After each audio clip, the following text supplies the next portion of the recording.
Pro India Academy is giving good steps during the last few years.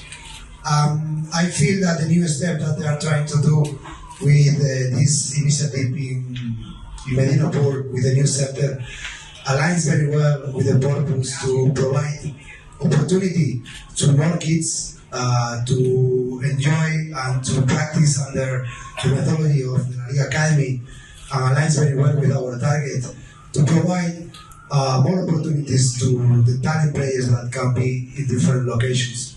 I think that this new location will have a good setup for the kids to grow their talent.